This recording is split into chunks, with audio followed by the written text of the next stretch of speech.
Здравейте, здравейте отново. Набираме скорост и продължаваме напред. В това видео ще говорим за алгоритъма в LinkedIn и някои теми свързани с това какво да правим, какво да не правим и защо как се случват нещата, като разбира се в детайли ще влизаме и по-нататък в видеото, но вече споделих наистина голям брой хора използват LinkedIn, 65 милиона души всяка седмица.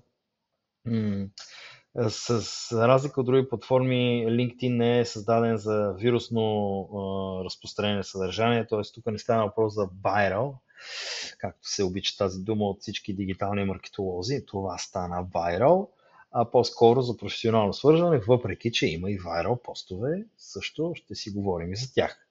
Ам, Със сигурност най-голям е показател ангажираността. Колкото повече положителна ангажираност получавате, толкова повече вашето съдържание ще бъде показвано. Според доклада на Just Connecting, ако изпратите директно съобщение на някого, вероятността да видите негов пост отново се увеличава с 70%. Ако запазите нечен пост, с 90% да видите следващия пост. Това го казвам, примерно, конкретно, за да разберете защо понякога, когато с хората, които си пишете по-често, примерно в LinkedIn, виждате повече техни постове, но виждате, нали, че нещата не са толкова различни, колкото от другите социални мрежи. Но има големи промени. В момента едни от нали, хайлайтите, даже вече позатихват темите с анкетите. Създаване на анкети ви дава възможността да достигате до супер много хора, които не са свързани с вас. Те могат да отговарят на вашата анкета, вие може да видите кой е отговорил, нали, което със сигурност е много силен. Замислете се и маркетинг и селс ефект.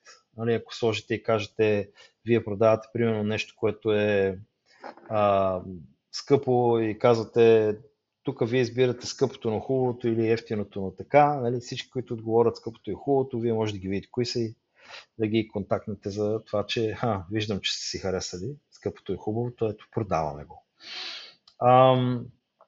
Сега, коментарите по-важни от всякога. Видяхте го това, че и във Facebook се случи. Нали, много хора казват, постват нещо и казват линк в коментар. В същото време самия алгоритъм, нали, от гледна точка на коментари, следи и със сигурност по-дългите коментари са два пъти по-ефективни от кратките, т.е. Нали, колкото повече думи, над 15 думи, става по-разпознаваем, коментара е по-вайрал, ако мога пак така да използвам тази дума. Ако добавите в рамките на част от публикуването на вашия пост още 2 до 4 коментара, има голям шанс да върнете публикацията в фида на своите участници и да доведе до допълнителен ръст на рича. Тоест, тук е много интересно, нали, публикувате, примерно след 5-4 минути слагате друг линк за нещо или съответно вие също изказвате коментар. Нали, това са много трудоемки неща, замислете се понякога, но пък водят до доста добри ефекти. Публикуването на полезни и качествени коментари върху публикациите и на други хора увеличава преглеждането на профила ви. Също много важно това, което казах. И ще го казвам, може би не съм го казал, но ще го кажа сега и ще го кажа пак. Не е важно само вие да публикувате, важно е вие да се ангажирате с съдържанието на други, които публикуват. Те са два вида. Тези, на които искате нещо да продадете и тези, които пък са ви партньори, приятели, нали, дори конкуренти. Много е хубаво да коментирате постове под на конкуренцията, защото пък техните клиенти виждат вашия пост и влизат на вашия профил. Така че, нали, също трябва да сте много активни. Темата AI ще си разглеждаме надълго и на широко. Накратко, нали, ползвайте, избягвайте, ако мога така да се израза, пипайте, не барайте, ползвайте, но не баш, нали, такъв ще бъде горе-долу съвета, който и всички дават, но ще видим със сигурност. В случая, нали, генериране коментари с AI и други теми, по-добре да избягваме или не напълно да използваме. Много интересна тема, Creator Mode. Той е, по принцип, по дефолт се включва. Това е ново въведение, което ти дава възможността да създаваш съдържание и допълнителни неща и най-вече е свързан с LinkedIn Live, който по някой път повишава ангажираността до 12 пъти повече. Ние много често, аз сме да твърда, че бях един от първите хора и в България, които успя да си реквестне, то се реквестваше, сега даже не знам дали се реквества още този фичър специално за LinkedIn Live, но може да си го отключите и да видите кой фичър ви е пуснат, как става това нещо. Реално в самия ви профил трябва да отидете на секция ресурси и да видите дали Creator Mode ви е включен. Ако ви е изключен, просто може да го включите и съответно ви дава възможността да правите следните неща. LinkedIn Live, аудио ивент, който е нещо като подкаст и нюзлетъри. Сега това са нови нововведения на LinkedIn от, знам, може би година, повече. Ще ги разгледаме като инструменти и в контекста на някои стратегии, разбира се. LinkedIn Live може да стримвате на живо, дори през платформи, които и сега използваме, за да записваме тези видеа като StreamYard, може да се стримва, да се прави видео вебинар, аудио ивент да се използва като подкаст. Нюслетерите станаха много интересни, както за компании, така и за отделни лица. Може да си не карате хората от вашата мрежа да се сабскрайбнат за нюслетера и разбира се, вие да публикувате интересни статии и информации в него и те да получават нотификация веднъж, когато даден нюслетър се е публикувал. Всичко е свързано, колеги, скъпи мои мили, с една дума и тя е регулярност. Много са готини ти инструменти, но отличен опит мога да ви кажа. Ако не ги ползвате системно и регулярно, нали, не дават много добри резултати или не може да очаквате много добри резултати. Това е също и с рекламата. Нали. Не може да очаквате, че ако рекламирате един месец за Facebook, после 3 не рекламирате, нали, ще жънете същите лаври, както когато сте рекламирали. Но много интересни, със сигурност, възможности допълнителни за follow link, нали, т.е. да пофолнеш хората, също много интересно и проверете наистина при вас как изглежда. Като оптимизация на публикации, нови неща, интересни работи, хаштаговете нямат вече толкова влияние върху обхвата, но нали, някои хаштагове се включват, което е полезно за SEO. В смисъл с хаштагове също може да се намира дадена тема. Примерно, ние ползваме, да кажем, ако примерно сте пионери, много трудно, но измислите някакъв топик, нещо си, този топик може да бъде хаштаг създаден от вас и вие наесто като кликнете на самия хаштаг, може да виждате колко този хаштаг е използван и от кой е използван, което по този начин може да следите и някакъв, да правите някакъв social listening на дадена тема. Външни линкове, включването на линк към външен сайт може да доведе до 20-35% спад на обхвата. Това вече го знаем навсякъде. Всяка една платформа, в това число е LinkedIn, не иска вие да излезете от LinkedIn. Нали? Затова може да публикувате линк, смисъл първо да направите поста, след това да изчакате някакво време, да го публикувате като редакция или другия вариант е да го публикувате нали, с линк в коментари. Важно е да знаете, че тези линкове получават, обаче тези коментари по-скоро получават по-малка видимост. Форматирането също е важно, нали, оценява различни формати, например PDF постове получават също много голям обхват, това също ще го забележите. Много така изведнъж започнаха да публикуват и компании, и хора, малки онлайн и буци, примерно как да направим това, 10 неща за това. То е публикувано като PDF и готиното е, че за самия пост ти можеш да слайдваш и да четеш. И това примерно е доста вайрал в момента. Сега, сторителинг или изобщо споделяне на информация. Така, най-често срещания формат е комбинация в текст и изображение, който представлява половината от съдържанието. Вие знаете, ние консумираме изображението, после четем текста. Идеалният пост между 900 и 1200 думи, фокусирани върху една релевантна тема с ключови думи, което е хубаво, защото подобрява търсимостта. В LinkedIn има също да се търси, когато търсиш, нали, също ти излизат и публикации с тази дума, което е важно.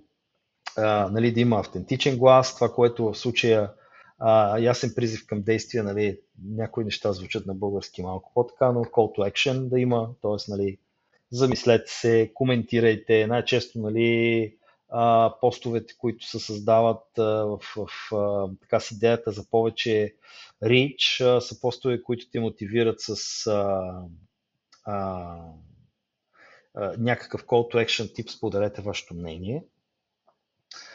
Кратки изречения. Както виждате, според мен моето многословие е трудно да се събере в кратки изречения и затова не пиша дълги постове. Кратки изречения е много интересно, което нали, аз не практикувам много добре, но да няма празни редове. Защото човек като скролва и като има дупчица и той просто сгуби интерес. Така че това също е интересно.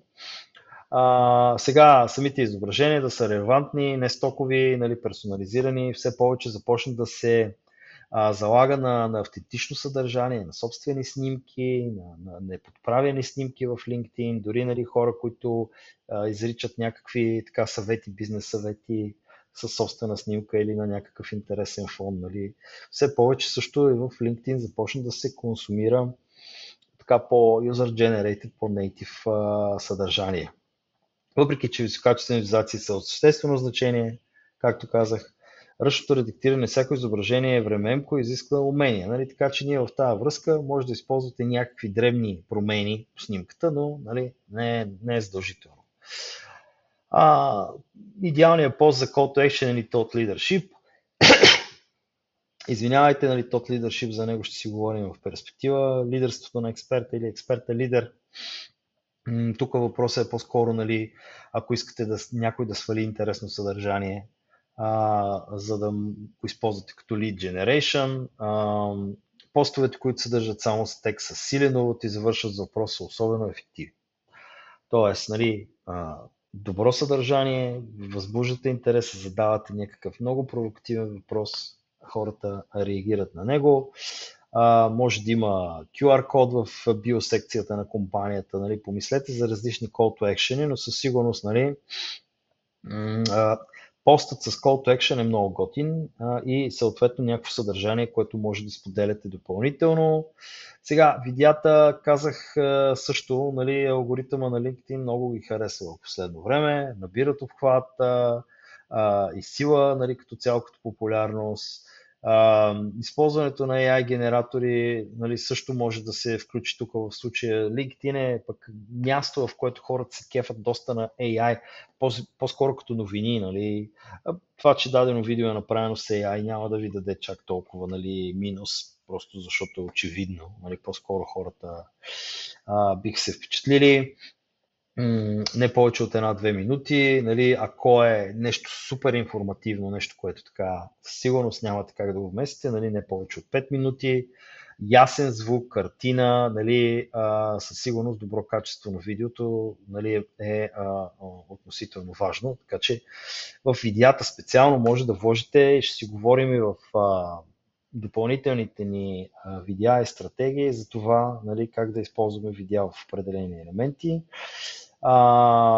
Статиите, нали, много хора взеха да пишат, не са нещо най-невероятно, но пак казвам, добри са за SEO, добри са за намиране по ключови думи, не влагайте кой знае какво съдържание там, по-скоро може да рециклирате съдържание, което е създавано от вебсайта ви, със сигурност нали, може да създавате статии или по-скоро да създавате статии свързани с нюслетъра, който като мод нали, ви дадох като възможност. Така че нали, може да ги използвате по тая линия. Сигурно ще говорим по темата с така какво да пишем и какво да не пишем, но нали, не дълги, по-скоро интересни. Сега лично аз имам статии, които при статиите, примерно интересното все пак е, че те се явяват и като публикация, която отдолу можеш да коментираш. Много често съм намирал през Google статии, които са много добре ранкнати, но за това си трябва доста работа и така хубави топици. За да може, примерно, да ви прост пример, една много яка дама експерт по LinkedIn беше направила статия, просто беше взела и беше копирала всички емоджита които може за улеснение тази статия от нея да си копираш емоджита, които да си използваш в текстовете, примерно, защото да кажем нямаш някакъв друг достъп до емоджита или нещо си. Аз тази статика си имах на Favorites, отварях си и си избирах емоджита и всеки път я отварям, че някой път съм и лайкнал, че друг път може би съм коментирал, защото има сигурно над 300-500 хиляда коментара и то всякакви такива неща. Нали? Така че и там има, нали, начини, малко по-така нежно и деликатно, не с много усилия да постигнете някакъв добър ефект, но все пак, нали, трябва да се инвестира в тази тема. Сега, групите за изкуствена ангажираност. Това с групите, не знам, аз не е някакси за мен е много разбрано какво се случи. Генерално като идея е много хубаво, нали, да има групи по интереси. Аз самия създавах така група за България за маркетинг и селс. Не сме я модерирали. По-скоро явно модераторството там липсва. Аз съм влизал в много групи с цел продажби и маркетинг и виждам, че всички са влезли с тези цели. Публикуват по-скоро commercial постове и няма никаква ангажираност, дори с някакви по-нормални постове. Прегледайте ги тези групи, като влезете, вижте наистина има ли някаква стойност за вас, има ли дори, ако искате да продавате, макар и да са 30-40 хиляди души, нали, по-скоро разгледайте хората, които са като участници в тези групи, оттам евентуално през contextual selling, нали, да се свържете с някой, да му кажете, бе, видях, че сме заедно в тази група, имаш ли интерес, бла-бла по тази тема. Но, нали, пак казвам, не разчитайте много на тях. Тагвайте хора в постовете си, това е много важно. Или в коментари, пример, нали, споделяте съдържание за някакъв нов тренд в AI и знаете, че даден партньор, познат или пък най-вече потенциален клиент, за това също се говорим, е компания, която може да се ползва от този AI. Вие можете тагнете човека, да го питате за мнение или примерно казвате накрая, ще се радвам супер много тези хора да споделят тяхното мнение по темата и тагвате няколко души, но не много. Нали, повече от 15 абсурд.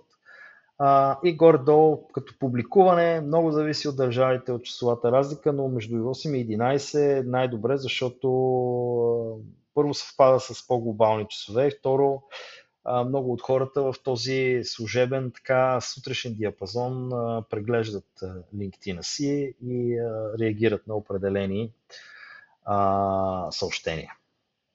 Сега, нещо много важно към края на това видео. LinkedIn алгоритъма реално се базира на едни 4 елемента, които ще разгледаме допълнително и ги обединява в така наречения LinkedIn Social Selling Index. Нали, това не е само целият алгоритъм, но е част от това как вие развивате вашия профил. Той го базира на 4 компонента, как развивате вашия личен бранд, как се свързвате с хората, как се ангажирате с съдържание в LinkedIn и как изграждате вашите отношения с свързаните хора. Нали, като този скриншот, който виждате, от моя Social Selling Index от 100, като аз съм достигал най-много 81, изключително е трудно. Може би в този период бях най-активен с всичките така неща, които исках да тествам в LinkedIn, но нали, работи, защото Social Selling Index много се появи, дава ти възможност да си по-разпознаваем профил. Виждате тук, нали, че примерно ми показва, че в моята индустрия, в която аз се намирам като профил, съм в 1%, който има такъв. И в моя нетворк от около 15 000 души също съм в 1%, който има такъв Social Selling Index.